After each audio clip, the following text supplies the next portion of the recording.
Wambui Bahati joins us today. We're in for a very special treat. This is Valentine's Day, the day of love, love for spouses, children, grandchildren, friends, and let us remember, just for mankind. And the Warriors recognizes how tough this day is for parents. We work with a lot of parents whose children are missing, kidnapped, trafficked, and unfortunately also murdered. So a little warning today, we're going to be talking with Wambui also about domestic violence, things that may make you a little bit uncomfortable, but this is the reality. This is the landscape.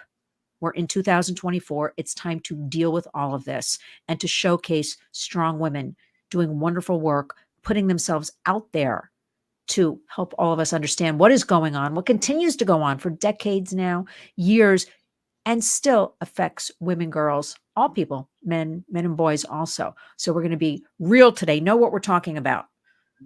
We've both got our glasses on. We are ready for business.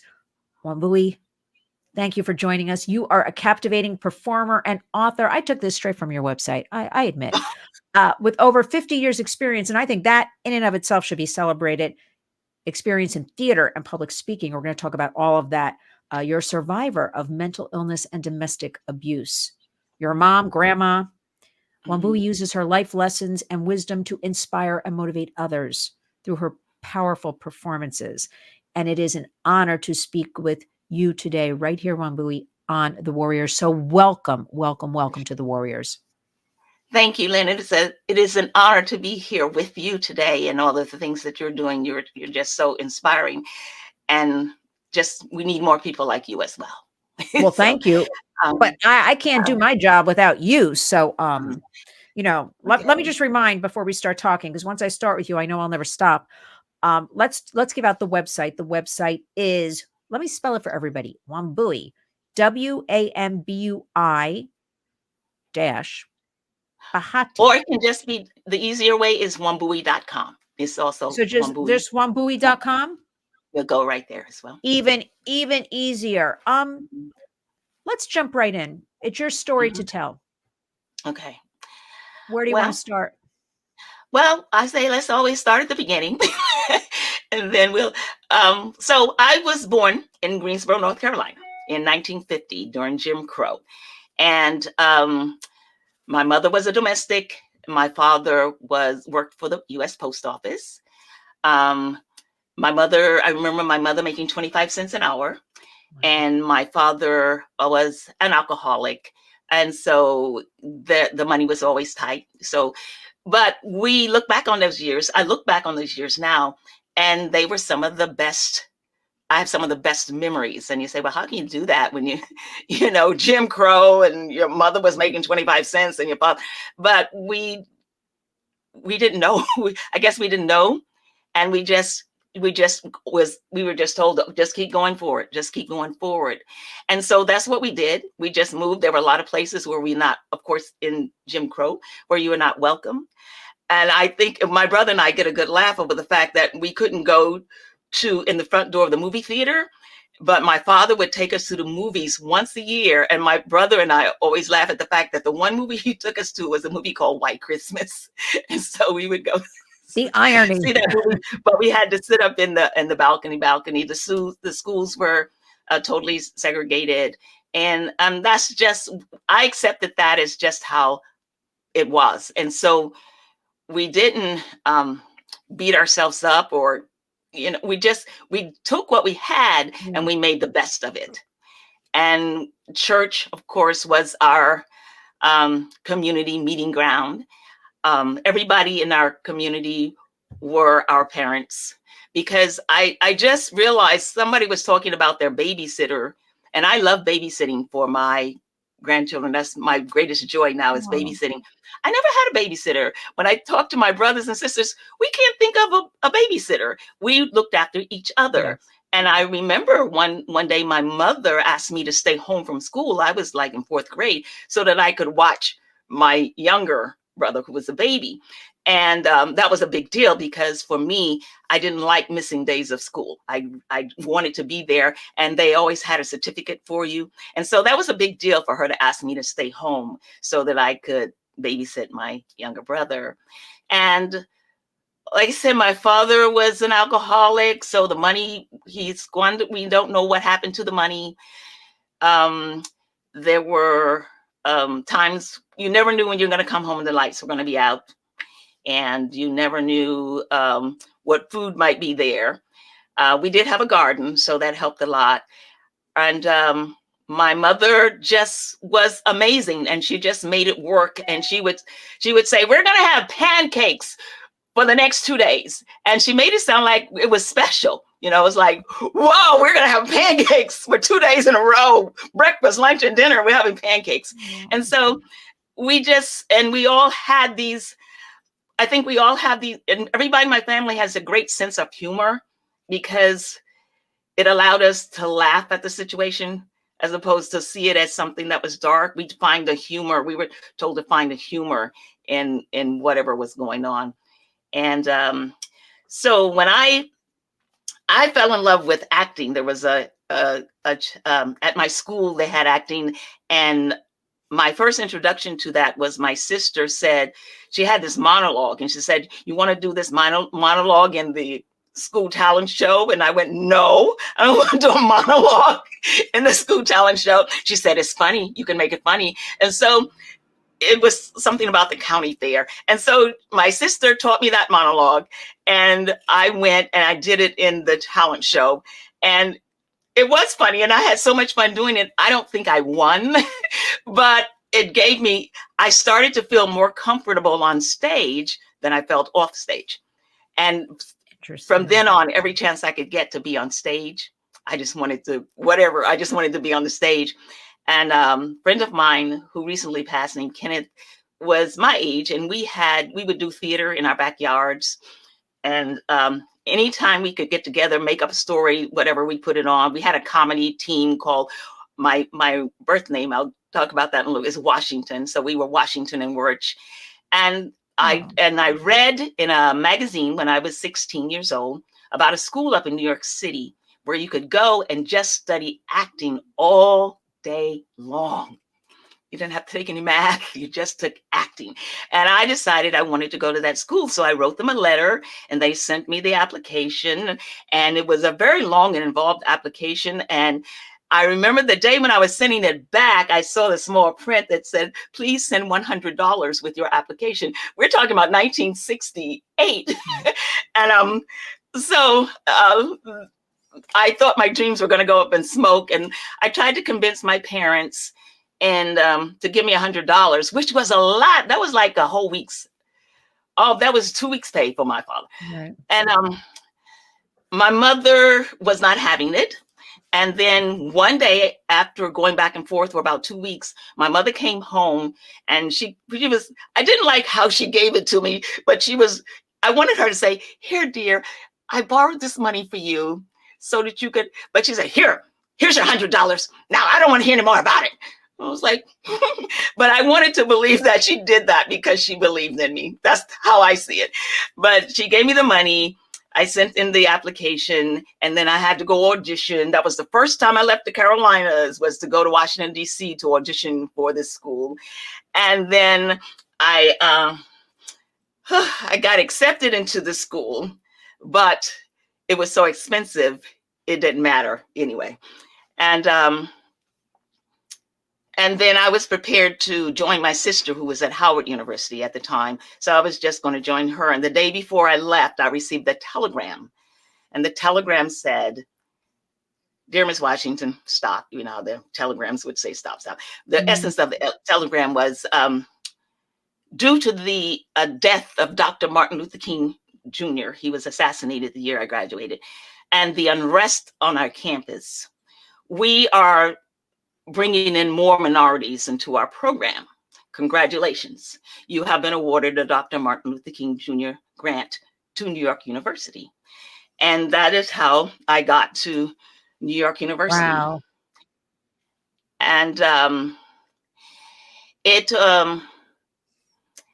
was amazing. I'd never been away from the Carolinas except for when I auditioned. And now I was going to New York City. And it was like going to another world. And when I got there, I I couldn't believe that there were some people. I lived in a dorm called Weinstein, which is still there today, Weinstein dorm down in the Village. And one of the things that was so fascinating to me was that the dorm was totally integrated. And I had never gone to school with white people before. I think the busing started a couple of years after I left. And so to me, it was a whole new world. And everything was just so fresh. And so I was just so like not worldly and I couldn't believe that there were some people who told me they had 2 houses. Not only did they have one, they had 2. And there were people who had been to Europe, not one time, but several times. They would go there in the summer and hang out. And I don't think I'd ever been on an airplane at that time. And so it was just real eye-opening, but I wasn't bitter about that. I just saw it as exciting, and I saw it as something that was possible for me too.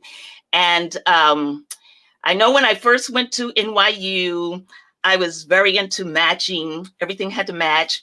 And even though the Afro had just come on the scene, I wanted my hair straight. And the thing I asked my mother for when I went to New York was that little box of heat up rollers. Oh, yeah. So I could roll my hair every morning because I wanted the curls. And so there were students at that time who would, well, what I found out is they were not students, but they'd come by and say, "Hey, sister, you need to get a fro. Where's your afro? Are you ashamed of your heritage?" You know, that kind of thing. And there were even people who would say, "Oh, you go to NYU, you need to give up that scholarship because that's coming from whitey. You don't need that. You don't need him." And I'd be thinking, "Oh, no, I'm not. I'm not giving it up." You are not giving that up. But you know what I found out, Lynn, is that these people were not even affiliated with the university. They were just organizations that would show up, Right. but they had nothing to do with the university. And I had a wonderful time. Like I said, just going for the first time, experiencing Broadway. And I'd only heard about it and read about it, and now I could go see it. And it was just a really exciting and wonderful time for me. One of the downfalls was that I learned to smoke because I thought as an actor, you had to smoke. So I did that. The Fillmore East was right next door to this building where the school was. There was no Tisch, just a little building near Radner's restaurant. Yeah. And so, and on Friday evenings, I'd go to the Fillmore East, and my favorite person to go see was Nina Simone. Jimi Hendrix was there a lot. I didn't appreciate his music really until he had passed on, because I was more of a Motown sound girl. So I couldn't appreciate it. But I'll tell you this story. One night, the sound man had invited me to be a guest in the sound booth to watch Nina Simone. And in walks Jimi Hendrix. Now, there's only 2 chairs in this sound booth. So Jimi Hendrix comes with 2 girls. And I'm thinking, well, I'm not giving up my seat. I don't care who you are. Good. And so he sits down, and the 2 girls sit at his feet. And so I'm sitting there. We're both looking at Nina Simone, and I'm thinking, what do you say to Jimi Hendrix? You know, so I didn't say anything. And then later he said to me, "Do you have a cigarette?" And I'm like, "Yes, I got this." Because I told you I was smoking. So I had said yes. I handed him the box. He took out a cigarette. He gave me back the box. And that was it. That was my evening with Jimi Hendrix. We never talked. When the show was over, we got up and we went our separate ways. Okay, so I was having a great time there in New York. And then out of the blue, something happened. I'll get back to what that thing was when I tell what started happening that caused that for many years I didn't know why I was acting irrational all of a sudden. So I think it was maybe going into my second year, and my sister was now in New York. She was at Columbia, so we shared an apartment down on 2nd Avenue between 13th and 14th Street, and the school was on 2nd Avenue at 8th. So one morning, somewhere between my apartment on 13th Street and getting to the school on 8th Street, I ended up in California. I was in Los Angeles. I had, instead of going to school, I went to JFK and I bought a ticket to Los Angeles. I could buy the ticket because in those days, they used to send out credit cards. Like, even if you didn't ask for it, they'd send you a credit card. Right. So I had a TWA credit card and I had some dance clothes and I had about $20 in cash.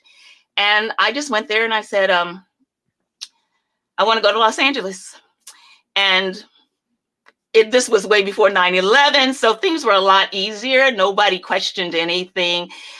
I got my ticket. I waited as if I had planned this trip. I remember waiting for my flight, and I went to LA. I remember stepping off the plane thinking, this is the most beautiful place I've ever been, because of the time change. It was still daylight there. There were palm trees, and I'd never seen palm trees before. And I just thought, wow. And I called my sister back in New York and I told her, don't worry about me. Now, this is with a payphone. We didn't have any cells or anything like that. I'm telling her, don't worry about me. I'm not going to be home tonight because I'm in LA. And I ended up staying in LA for almost 3 to 4 months. There were periods where I was hungry. I was tired. I didn't feel well. But Lynn, I was in such a state of mind that it never dawned on me that I could call somebody and they would probably come get me. The good news was my sister knew that I was alive and in California because I had called her. And so I spent a lot of nights on the beach. I remember going from payphone to payphone, looking for change. I remember eating a lot of popcorn because popcorn was cheap. And here's something that's very interesting, I think, for the work that you do that people should know. Someone actually hired me to be their babysitter. Someone hired me to be their babysitter. I was in charge of 2 children. Do you hear what I'm saying? Well, I have so many questions, but of course I want you to just talk. But like, where did they find you? They found you on the beach. Did you apply for a job? On the street, at the bus stop, hanging out. They said, "You want to come be a babysitter and watch my kids?" Yeah, this lady just said, "Hey, if you're looking for something, some money or something, I can pay you because I need somebody to babysit my kids." And I said, "Okay." And so I was in charge of this lady's kids, which to me, I cringe, not only for that lady, I cringe for me when I think about that. But she let me stay at her house so I could watch the kids when she was out partying or whatever. And so that was what I did for money. And then, Lynn, it was just like I woke up from a dream. One day I woke up and I said, oh my God, what am I doing in California? And I went to the welfare office and I said, I need to get back home. And the woman that I was speaking to, she was not nice at all. She was not having it. She was not having it. So she said, there's nothing we can do for you. And so I was leaving. And then when I left, okay, Lynn, this is how come I know angels have been with me. Okay. I walked out the door and this man that worked for the welfare system in Los Angeles County came out and he caught up with me. And he said, I want you to get back home. And he gave me enough money to get a plane ticket. And he said, when you get back home, if you get some money, then you send it back. Otherwise, we're good. And so he gave me money so that I could go to the airport and get a ticket and I could get back to New York. And no strings attached? He just said, I want to help you? Yeah, he said, I guess I sounded so crazy and pitiful because I kept saying, I got people, I just can't get to them. I'm not asking I don't want to be on welfare. I just want to get back home. You see, I just want to get back home. Don't get me started, Wambuhi, because it's like, we should be able to send somebody back home if they come in and are looking to go back home. But now that's a separate program about the whole system, how things don't work then and now kind of thing. So, what what do you call that 3-4 month period? Was it like a psychotic break? Were you doing drugs Most at the time? definitely. Were you No, drinking, doing drugs? I never did drugs. I was it was a psychotic break So it was a because what psychotic had break. happened about a week or two before I decided to take that trip is that there was a guy that raped me viciously. It was a guy that offered me a ride in his taxi, and he didn't, instead of taking me to my house, he took me to his house, and it was just a real ugly thing. But the only way I knew to deal with it was to pretend like it never happened. And so I didn't report it. I didn't talk about it. It seems like in 1968, 69, in there, like Never talked about it. you didn't talk about those things so freely. No. Having the way I grew up, was very difficult to talk about sex, period. So especially to talk about that. So my way of dealing was where I just pretend like, okay, I was never here. This never happened. This never happened. This never happened. And so I just kind of stuffed it down. I did start showing signs of depression. And so my school recommended that I go. Now, nobody knows about all of this. And when I came back, the classmates and the people in my class said, "Oh my God, I wish I had the nerve to just go to California." I just, like, to them, they felt like I was just being adventurous. And so I started seeing a therapist at NYU. I don't know if it helped or not. I don't think it will help because I never told what I was in the system. What happened? You didn't reveal. You didn't reveal the whole thing. Right. I was in the system for most of my young adult life. I was told I was going to be in it for my life and to be in and out of, if not in an institution, I was going to be in and out of institutions and in the system forever. That's what I was told. At that time, you were told that when you started? No, at that time, I was told, take these antidepressants. You're going to be okay. And she would try to talk, what's with your family, and a lot of people thought because I had a father that was an alcoholic, that could be, the reason why I'm showing these irrational behavior symptoms. But at the time I talked to her, and the whole time I was in the system up until I just turned 74. When I was like 44, 45 is when I walked away from the system. I'd been in the system all that time. I had long hospitalizations. Anyway, so I walked away from the system when I was 44. But all that time that I was in the system, I never told anybody about the rape. I never even told them about the California trip. I didn't know what that would have to do with anything. Right. And so we just went over the same stuff over and over again. Yes, your father was an alcoholic. Yes, sometimes, you grew up during Jim Crow, so there were certain probably feelings. So it was all about that. And it wasn't until I read a book by a woman named Janet McDonald. She has since passed from breast cancer, but she wrote a book called Project Girl. And when I read her book, she grew up in New York, and she was considered a very smart, almost genius person. And she ended up at NYU as well. And in her book, she talks about a rape that happened, but she did try to tell, but no one believed her. And it was shortly after that she was setting fires in the dorm and just acting very rational. And from reading that, I thought, like a bell went off. Right. And I said, oh my goodness, all these years, it was the rape. It was the rape that caused me to become this other person. Yeah, this other person.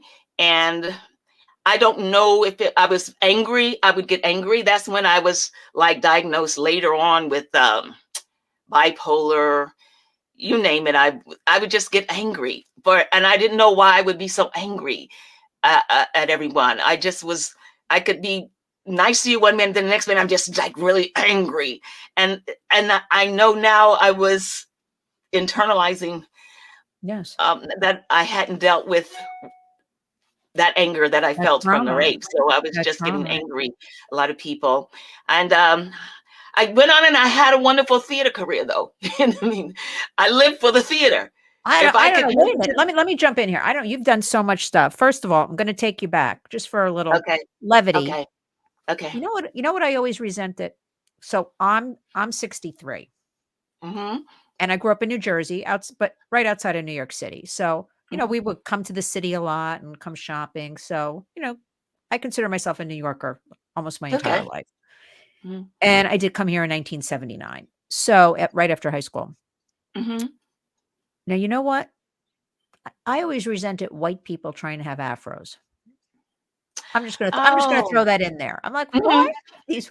I was like a kid even then, and I'd be like, "Why are these white people trying?" I remember, and my family didn't like even talk about anything like this at all. But I remember Mm-hmm. being a child and thinking, "Why are they trying to do that?" But I'm just digressing for a second. Okay. Now let me ask you something. When you had these like, fits of anger, then you're normal, this and that, were Mhm. you on medications at this during this whole period? Because that causes a lot Um, of that fluctuation. yes, what I found out is that the times when I was the most angriest and what they call acting out the most was when I was on the most medication. Yeah. And okay, let me back up a minute about the theater. What happened is once I came back from California, um, I saw an ad in one of those show business papers where they were Mhm. having auditions for a show called Godspell. Of I didn't course. even know what that was. Well, we were not supposed to audition outside of the school until we graduated from the school. But the paper said, take a parable from the Bible and make it funny. And I had always played with the idea of being a stand up comedian. So I wanted to go try it. So I went there and I did my monologue. They thought it was very funny. And then I said, thank you. And they said, now sing your song. Well, I didn't have a song. I didn't even know what the show was. And plus I thought, well, I'm not supposed to be auditioning anyway. So they insisted that I sing a song. And so I sang Walk On By, I don't know, Dionne Warwick. Blah, blah. And so then we did some improvisations, which I always loved. So we played, to me, that's playing. I just had a good time. And then by the time I got home, those answering machines we used to all have with our phone, there was a message on my machine that said, we want you to come back to this office tomorrow and sign your contract for the DC company of Godspell. And I didn't tell anyone because Lynn, when I tell you, I'm sure they had the wrong person. I was so sure they were confusing me with someone else. And so I didn't tell anybody, but I wanted to go tell them in person because I wanted to see what a producer's office looked like. And so, but when I got there, they had me sign the contract, told me when rehearsals were, blah, blah, blah. And so that was my first show was Godspell, Washington, D.C. at Ford's Theater. And Wow. and in between I would break down, not I mean, in fact, it was while I was in DC that after being there like a year and a half with everything to be happy for, um, I took an overdose of pills with alcohol and said, well, this is as good as it's going to get. I'm out of here. And so I woke up in DC General Hospital, and that's when, and I was ready to go home. Then it was like, okay. And then I realized they said, we can't let you go home. You're going to the psych ward. And that was my first psych ward visit. And I thank an orderly there. I don't know his name, but there was somebody there that was looking out for me because they would come with this massive amount of pills for me to take. And this guy was saying, take that and take that, put that under your pillow. And I'm like, well, he's trying to harm me. What is he doing to me? And I fought him back. And I mean, verbally fought him. Why shouldn't I? The doctor said I'm to take all of this. And he would say, you see her, they take all of this. You don't want, and these people that he would point to, Mm. oh, they were gone forever. Zombie? And Yeah. so he'd say, take this, put this under your pillow. And so I started doing that. And here's something Wow. that's wild. I don't know if we're going into too much time. Let me know. I don't know because I'm. But No, here's something that's tell the wild. I story. believe. Tell the story. Yeah. Um, I remember, and the cast also remembers. So it's not just me in my head that I had talked somebody into letting me leave DC General Hospital to come to Ford's Theater in a car, get out, get dressed, do makeup, do the show, and then get back in the car and go back to DC General Hospital for the night and for the next day until it was time to do a show again. And you don't And then remember I any would of go. that? I remember, I do remember. I'm saying that it's not, I thought it was something in my head, but there are other people who witnessed that, remember that as well. Me, I don't know how that happened.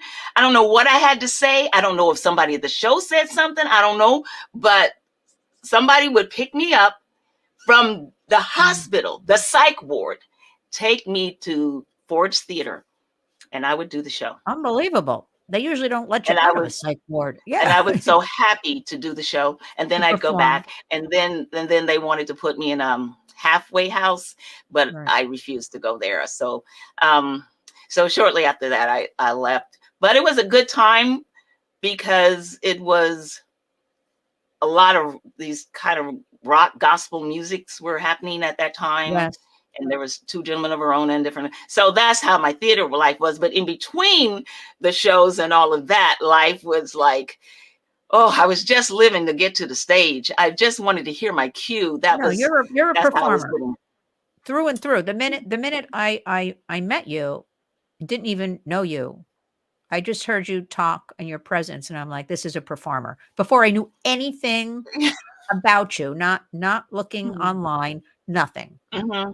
Mm-hmm. So you didn't finish school then, did you I did not? not. And then you I didn't I did finish. not finish. And what about Say that again. Godspell? You left there. Then where So did you go? Godspell, I did. It was still running when I left, but I had been there about a year and a half, and I think it was kind of like the embarrassment of the whole hospital thing that I felt it was time to move on, and so I was. Where'd you go Half after the that? stuff in my life. If somebody was telling me this stuff, I would. No, I'm believing you. I'm believing everything you tell me. Well, here's what I want. because, Oh, wait a minute. because in between there, I ran for Miss Black America. I ran for Miss Black America in DC. But I mean, I didn't get far. I didn't get, but only because I decided to take a show. I took Two Gentlemen of Verona instead of pursuing but McDonald's wanted to sponsor me to be Miss Black America. And so, so I don't, that's, that, I hadn't remembered that in a long time, Yeah. but I You know what? Black Wait, there's America. there's two things I have to ask you. Okay. First, I want to know about your name. Okay. I want you to share about that. And then before I forget, I have to ask you. I mean, it's February. It's Black History Month. I want your thoughts on it because Wambui, I don't want to shock you, but I'm not Black. You're not Black. No. Well, thank you for sharing. I don't feel qualified to on it, but I do want to circle back before there's so many things I want to Okay. ask you, and obviously we're going to have to do more segments Okay. and more segments. But like growing up in New Jersey and New York, when you were talking about when you came to NYU, and then it was like everybody mixed in together and everybody like so we didn't have any what was going on in the South here, like in New York, New Jersey. And I remember meeting people in New Jersey that were like moving from the South, like to North Jersey, towards Newark, New Jersey, towards New York City. But at least I grew up in a family, like we just grew up with everybody. It wasn't at all like the South. So obviously, as an adult, now this story, bear with me, is going somewhere. Whatever they taught us in those textbooks, which I'm now have learned, well, maybe there's a morsel of truth here and there, but the truth is after lived experiences or people you meet that can relay, I dove in, I want to say maybe a decade ago, at really starting to study the history, what really went on with all of that. But before we get to your name, what do you think of Black History Month? Well, I believe The honest truth is, I believe that it's unnecessary. I believe that I consider myself an American. I I think the history is rich, the culture is rich, the Black culture, and I'm very proud of that. And I'm very proud of my mom and dad, my grandma, and and my we were taught they what they say is the Dr. King. You judge somebody by the content of their character. If you were to look at my family, we have all colors and nationalities in my adult family now. I have a grandchild that if people saw her with you, she would think that you were her mother because she looks like you, only with red hair.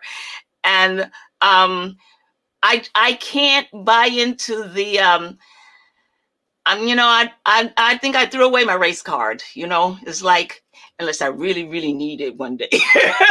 I was going to say, I really, really, really, really need it one could day. come in handy sometimes. I mean, Yes, but I'm just like I call myself the most unoffendable person there probably is. I mean, I'm hard to be offended.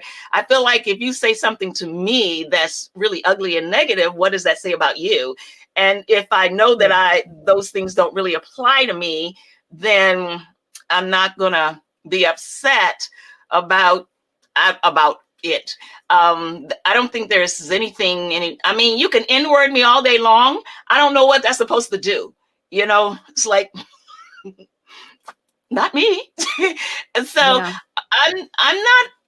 I just feel like I feel like it's time to move forward, and I know that's almost an unpopular feeling today. Yeah. To feel it's time. Let's just move forward. Let's just keep it moving, and we're gonna, because I felt like we were gaining ground until we started dividing ourselves, and then I feel like we lost the ground. I saw something about NYU now, where they are having segregated dorms and segregated study areas, and it's like, whoa, what happened here? It is. Look, we all know. The last couple of years, that whole emphasis has been put on race. I have to say, in my circles, and there are no problems. You know what I mean? Like, yeah. So I know media reports on it. People online. I'm telling you, and I travel the country and stuff. I don't see it like it's portrayed. I'm not saying it's not there. What we have been told. I'm agreeing with you. I'm not saying it's not there, but I don't walk out of my house every day. Oh, I'm Black, y'all. And I feel I've had some of the kindest people to me have been Black people, and some of the worst people to me have been Black. And some of the kindest people to me have been white people, and some of the worst people to me have been white. So I can't judge on a skin color. I have to see who you are. And as long as you respect me, I'm going to respect you, and just keep it moving forward. And I have a hard time with what they call the critical race theory, because I have two granddaughters who are sisters, but same father, same mother. One looks like Moana. She's like an island girl. She's olive with just jet black hair. And her sister, like I said, looks very much like you, with red hair. She's an Annie. So we have an Annie and a Moana. And so what the critical race theory, if we adopt that, would do is pit my two granddaughters against each other. Right. Because one is obviously a child of color, and one, you can't tell she's a child of color. And I'm thinking, well, what does it matter anyway? So I love them both the same, and I would do anything for them. And so I'm really not the one that can buy into the whole race thing. They're good Black people, bad Black people, good white people, and bad white people. I was just going to say there are good people and bad people, every color. So it's like, all right, now look, we got to get into your name. The name. I know people are going to be like, it took this long to get to the name. now. Okay. My my birth name, my mother named me after my father. My mother was sure she could predict, and she had predicted that I was her second child, which I was going to be a boy. So my father's name was John Lewis Washington. So my mother, you'd have to know her to know that she wasn't one to ever admit too much when she was wrong. So when I was born a girl, she said, well, I'm going to keep that name anyway. She's going to be John, but she did change Lewis to Ann, but it was still spelled John. Right. My middle name is Ann, and the last name is Washington. And then after I had gone through so much stuff, I mean, we didn't even talk about the domestic violence and all that stuff yet. But after going through I felt like, oh God, I'm a new life. And at that time, I am born again, but at that time I just thought, oh, I want to be born again, but I wasn't thinking about the church or Christ or the Bible. I was thinking the way to be born again is to change my name and I can start over. I'm going to start fresh. And so Wambui means a singer of songs in Swahili, and Bahati means my fortune is good in Swahili. And so those are my legal names. And my mother was not happy. My mother, they thought it was never going to happen because they said my mother, when I was talking about changing my name, they thought I was having another mental break. And my mother told my siblings, she said, don't worry, she's not going to change her name, because to change her name, she's going to need a lawyer. And I know she doesn't have the money for a lawyer. But my angels, Lynn, I have angels. And so when I went to the courthouse to change my name, they told me to go. Anyway, there was a guy there who filled out the form for me, and for $35, he posted it. But again, this was before 9/11, so it was real easier in those days. What did your siblings call you? Did they call you John? Well, everybody started calling me Ann. Well, in school I was John Ann. Couldn't your mother have named you Joanne or something just to make it a female? Not my mother. Not my mother. Not Eva Davis Washington. No, ma'am. She had to stick with what she had chosen. So, right, so it was. So you changed it. Now we've got about 8 minutes or so. I do want to. We're going to continue this. We're going to have to do more than one episode here if you're willing to join me. And I think you should be, Wambuhi, because you have such an important story of empowerment and survival. I mean, it is the warrior way. I use you. You are a perfect example of a warrior. I did like when you said, I'm an American, because, people will say to me like, oh, who you voting for, this and that. My answer is always the same. First of all, I don't owe anybody an explanation. That's what I think. I'm an American. My answer is always, I'm an American. What's best for our country? Let's get into a little bit the time we have, the domestic violence, because it does very much intersect with the work we do at the Warriors with human trafficking. They overlay, force, coercion. Tell us what you want to tell us about your story. Well, first of all, I have to preface the story by saying that when I talk about the person who, or the persons who were violent toward me, it is not the person who is the father of my children, because I have done that, and people are looking at him, not the father of my children. Okay, so what happened is I got married. I married a guy. It was maybe a few years after the Godspell experience. I met this guy and married him, and he said all the right things, and he was, I was just like, I was still, I didn't know, but I was still from the whole rape thing and the whole, that I was still just like not healed. And so this guy, my self-esteem was just non-existent. I think that's why I liked performing, because that gave me a sense of purpose and to be. But I had none. I thought he was really good looking. In fact, I thought he was too good looking for me. And so I couldn't believe that he would like me. And so we eventually got married, and it was first, like it always does, it starts out as verbal abuse. And at first you don't think you're hearing what you're hearing. And you kind of like say, okay, no, he didn't say that, or he didn't mean it if he did say it. And then it turned into physical abuse. And I was too embarrassed to tell anyone. So I didn't share what was going on. And as far as everybody knew, everything was great.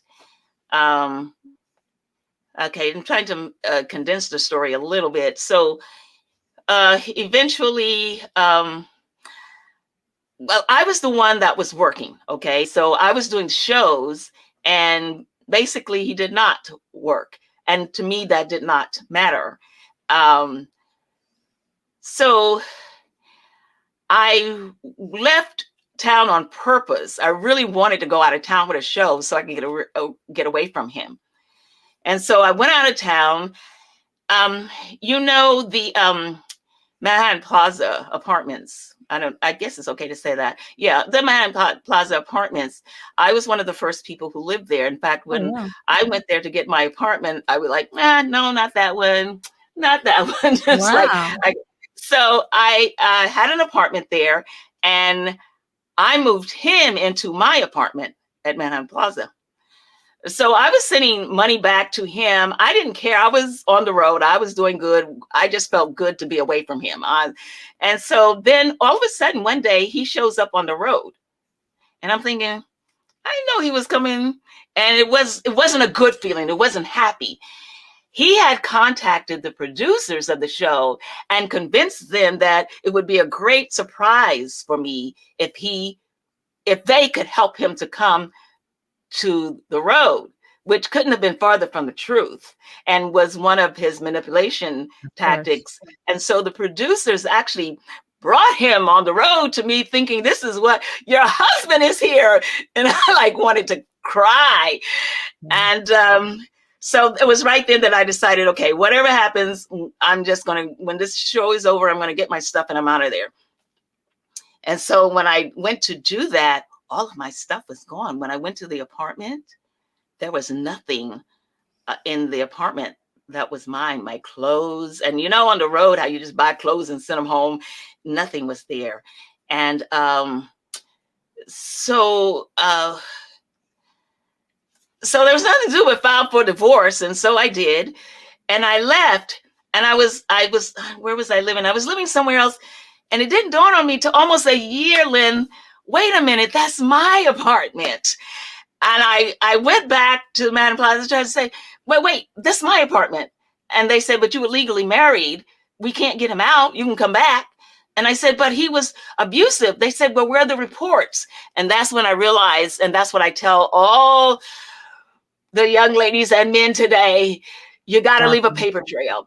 And I had not filed any police reports. I had not even shared it with a friend, an employee. Even that time when the producers brought him to the road, I didn't say, this is a bad idea. I was busy pretending everything was good. And so because of that, I couldn't, they said, is your word against his? And so. Well, who was paying the rent? Oh, I was. But by then I had stopped. I had stopped when I decided to get the divorce. I had stopped. But the rent was so low at Manhattan Plaza because it was based on your sliding income scale, for performers so, and things. But you were psychologically traumatized. And we didn't talk about domestic violence. Maybe the last 25 years, it's really talked about more, the domestic violence. It wasn't before that talked about. It's still not talked about enough. People don't want to. Well, like it's me, embarrassing. It's embarrassing. Yeah. So you pretend that. But what women have to understand and discuss is that is actually how I came to be a warrior. Because one of the things I always tell people, when you mentioned the father of your children was not your abuser, I was never trafficked. I was never raped. I was working with a woman who was writing a book about domestic violence, a well-known woman here in New York. And so I was brought in to handhold, help her with blogging, ghostwriting, getting it ready for publication. And she's a well-known woman married to a well-known man. And in working with her, and she was long divorced from this man, 2 sons, about 40, 41. Mhm. She was remarried. That was my first real, this is only like 5 years ago, Mm. as I would go to her apartment every week on Park Avenue, work with her, teach her how to tweet, all this. I then really had the door open for me. She had the good days, the bad days, Mm. and told me so many things. And in blogging, pretending to be her behind the scenes and blogging and things, it led me down, where all this research intersected with human trafficking. And Wow. considering I thought I was a fairly smart, well-read person. I knew about domestic violence, human trafficking. I didn't really know. Mm. And Mhm. I'm like, I refuse. I refuse to allow this. Anything I can do. Right. And I sat up Right. one day and told my husband I'm going to be a warrior. And end of the story. And then I just went from Good for there. you. And All right. and then That's awesome. but what I have to do, we have to unfortunately finish up because I have to get Okay. ready for another meeting. But what I want to do, I want you to make me a promise. I would like to have you come back so we Okay. talk about the domestic violence. We do just a segment on Okay. domestic violence because Okay. Wambui, this is Teen Dating Violence Awareness Month, the month of February. Oh, okay. And we Oh. know right now that about 50% of college young women are reporting they've been raped. Mm. 50%. Now that's what's being reported. So it's usually higher. Mhm. And we know Mhm. as far as teen girls that we have about 1 in 3 report their first dating experiences are boyfriends who are strangling them, beating Mhm. them, verbally abusing them. Mhm. So we need to spend time together. We need to speak about this uh, and educate everybody. So Mhm. perhaps next week we'll talk offline. We can do a segment on that because young women and girls have to Most understand definitely. it's not acceptable. People have to understand there's nothing to be embarrassed about, as tough as that sounds. People have to understand there are resources, but they have to know where to Mm. go. And people That's have to hear important. your story that it can be done. I know it's not easy. I feel lucky and blessed because I work with so many girls and women, whether it's human trafficking, whether it's rape, domestic violence, that I never experienced. So I feel like I didn't experience it, but I have a duty now at age 63 to help those. And the Most numbers definitely. are staggering and and just keep growing, Yes. escalating. Yes. So what are we going to do? We have to educate, raise awareness, and we have to try to intervene and give out whatever resources there are. And I just want to say for you, and we have so much more to discuss we didn't even get to. I have like 30 questions here for you. I got to number 3. I didn't get Okay. that. That's why we have to have multiple sessions of, Mhm. I wanted to get into, you got married, you had children. How'd you handle all this mental illness during all of Mhm. that? Mhm. It is very important to point out people are very visual, and you have found this strength through performance to share your Mhm. story, actually being Mhm. domestic violence and Mhm. putting on a performance. And we have to Mhm. get you out there with Mhm. that and educate. So everybody, wambui.com, WAMBUI, it's right there, Mhm. .com to see Mhm. all of, you're an author. You have done so Mhm. much incredible work. You're crafting. You're doing your crafting? What's I'm happening still with the doing the crafting? crafting. Crafting. I was burnt out from loom knitting, but I'm hanging in there. You with that loom, let me tell you, you with that loom, the only thing I ever did with a loom, I used to make pot holders when I was a kid, like with a loom. I Yes. made my mother like 500 pot holders. That's the only thing I ever did with a loom, but you're making all that stuff. But the crafting is very therapeutic, working with your Very, hands very. and creating. You got to get back to that. We need you, Yeah. Wambui. We need you to do all of that. So Well, again, I'm trying to keep the crafts alive for the coming generations because it is so no, you have important. And to. with the computers and everything, people are dropping that, and so we want to keep the And crafts again, alive not as well. therapeutic, but also, I mean, there's a way for women and girls also to make some money from crafting. Most We know definitely. Most other definitely. countries do a lot. There are different organizations. They're making baskets. They're making all kinds of goods that supports their communities. So I think for the younger generations, we have to teach, and all women, like and men and boys too, will throw in, have to be able to learn that and not go on OnlyFans and take their Well, clothes off because they can make more money. That's a whole nother in program we got to keeping get to. with Black History Month, there's a quote from Rosa Parks that says, "If a woman can sew, she can feed her family." Now, oh, Oh, yeah. So we'll see.